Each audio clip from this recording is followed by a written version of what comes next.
Otep, bien-aimés frères et sœurs, vous connaîtrez la vérité et la vérité vous affranchira. Ça, c'est pas moi qui le dis, c'est la Bible qui le dit.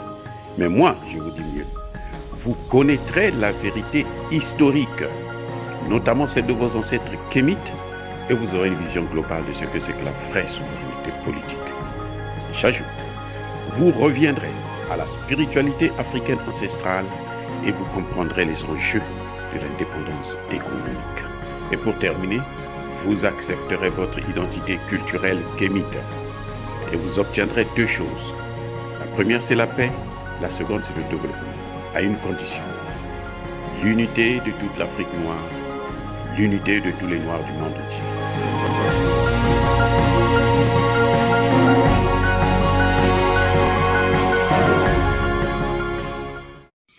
Otep à tous, bienvenue sur la chaîne des panafricanistes par essence, par conviction et par excellence. Celle des citoyens kémites par nécessité et obligation de combat. Nous sommes une chaîne qui n'est guidée que par nos ancêtres et rien que par les ancêtres qui appartiennent à l'égrégore du monde noir. Par conséquent, nous ne croyons en aucun Dieu venu de l'étranger. Toutefois, cette vidéo n'est aucunement destinée à inciter à la haine ou à la violence. Car nous menons un combat politique, géopolitique et géostratégique contre l'impérialisme, le colonialisme et le néocolonialisme et l'endocolonat. Sur la base du principe fondamental qui nous a été légué par nos ancêtres kémites, qui est celui de la Maat, c'est-à-dire vérité et justice. Notre rôle, c'est de lutter contre la désinformation et les médias mensonges afin que justice soit rendue à l'Afrique.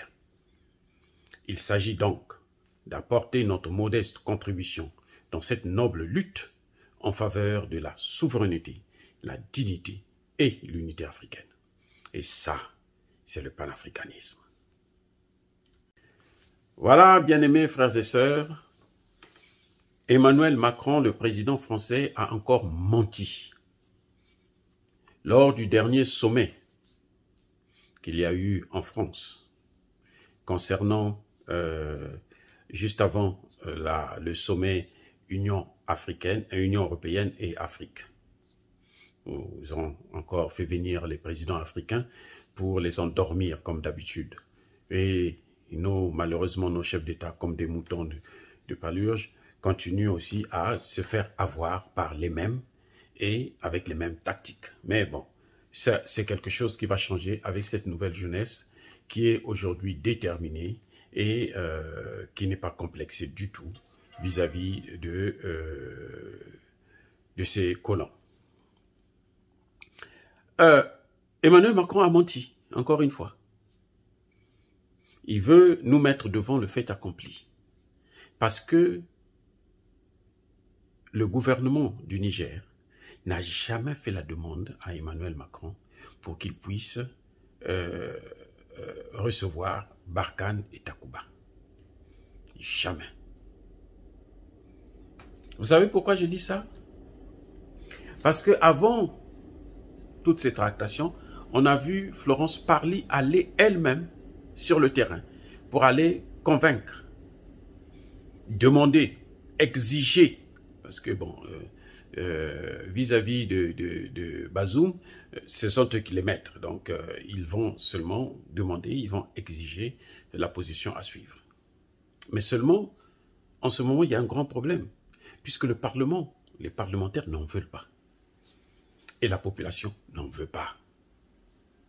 Et ça, pour comprendre ça, vous revenez à l'intervention qu'a eu le chef d'état-major de l'opération Barkhane au Mali, qui était au Burkina Faso il y a une semaine, et il a parlé, il a dit aux Burkinabés que nous n'allons pas aller au Niger.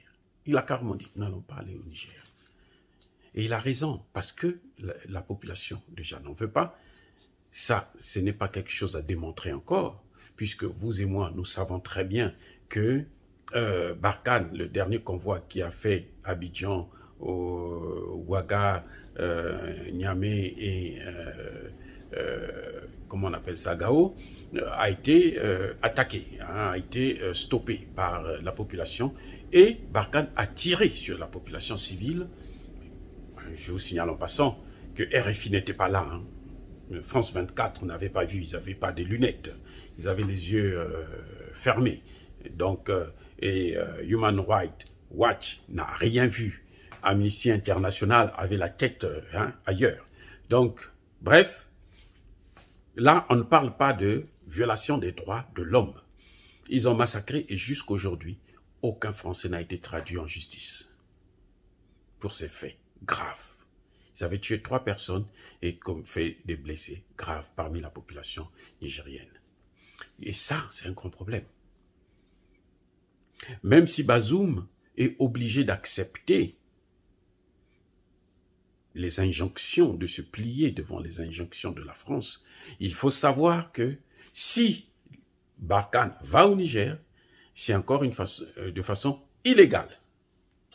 C'est encore en violation du droit international. Parce qu'ils n'ont pas eu des accords de défense entre le Niger et la France, demandant à ce que le Niger puisse venir, demandant à ce que le Niger puisse recevoir Barkhane. Et encore un autre élément qui le prouve, je vous mets à défi. Vous allez sur le site du ministère du Niger, de la présidence du Niger ou du ministère de la Défense du Niger, ni même celui des Affaires étrangères, vous n'allez jamais trouver cette lettre où le Niger plutôt, demande à la France d'envoyer des militaires pour venir les aider. Oh, bien-aimés frères et sœurs, c'est-à-dire qu'ils ont l'habitude de jouer avec nous, mais maintenant ça ne passera plus parce que nous sommes allés aussi à l'école et nous sommes allés dans leurs écoles. Nous connaissons comment ça fonctionne. Il n'existe aucune lettre parce qu'on ne fait pas une demande comme celle-là aussi importante de façon verbale. Écoutez-moi bien. Ça ne se fait pas de façon verbale. Lorsque le Premier ministre Choguel Kokala Maïga a dit que l'armée française avait violé les accords de défense qu'ils avaient eus avec le Mali, il a sorti la lettre. La lettre est là, elle existe. Et on voit le contenu, la demande. C'est pour ça qu'on sait qu'ils avaient violé, puisqu'on avait demandé l'appui aérien et puis dans le renseignement. Ils ont amené les troupes au sol. Mais en ce qui concerne le Niger, il n'y a pas de lettre où M. Bazoum, le président, ou bien le Premier ministre, ou encore le ministre des Affaires étrangères, demande à la France. Parce que de toutes les façons, dans ce cas, c'est le président qui demande à la France d'intervenir, de venir s'installer au Niger. Donc s'il s'installe au Niger, c'est de façon illégale. C'est encore le gangstérisme, c'est encore une armée d'occupation. Ils veulent occuper le Niger parce que au Mali, ils ont échoué et les Maliens ont compris leur jeu. Les Maliens les chassent. Mais non, Bazoum est obligé de le faire parce que Bazoum doit son pouvoir à la France. Il a été élu par tricherie avec l'aide de la France. Donc il est obligé de faire ce qu'on appelle le retour à l'ascenseur. Il doit leur envoyer l'ascenseur en acceptant de les recevoir. C'est pour ça que vous avez constaté que lorsque Emmanuel Macron vient annoncer au cours d'une conférence de presse que le Niger va recevoir Barkhane et Takuba, Emmanuel Macron est seul, il n'est pas avec le président Bazoum. Et pire encore, c'est que c'est le lendemain que le ministre des Affaires étrangères va mettre un bémol pour dire non, nous allons solliciter. Eh oui, l'avis du Parlement. Et cet avis, ils ne l'ont pas eu. Que vont-ils faire? Ils vont forcer. En ce moment, en tout cas, c'est ce qu'ils sont en train de faire, tenter de forcer la main. C'est pour ça que vous voyez que RFI et le fameux France 24, TV5 Monde et autres, Canal Plus et autres, ils n'en parlent pas parce que ça ne marche pas encore. Ça n'a pas encore marché alors que Emmanuel Macron a déjà annoncé. Mais quand vous écoutez le chef d'état-major de Barkhane, vous comprenez déjà que, c'est encore une histoire à dormir debout, des voyous qui veulent occuper le Niger pour rester encore dans le Sahel. Oh, bien-aimés frères et sœurs, dire cela c'est inciter à la haine ou à la violence. Non, nous assumons nos propos. Nous sommes une force tranquille. Ya Bakolerve, Ya Malembe, j'ai dit.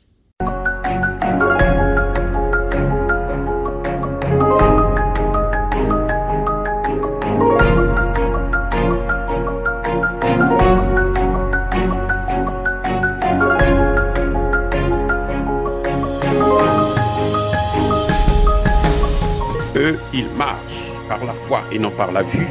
Mais moi, je vous conseille vivement de marcher par la connaissance scientifique et historique, notamment celle de nos ancêtres kémites, par les 5 sens et par l'intelligence. Otep, vive l'Afrique éternelle et que Dieu vous bénisse. Abou Apia.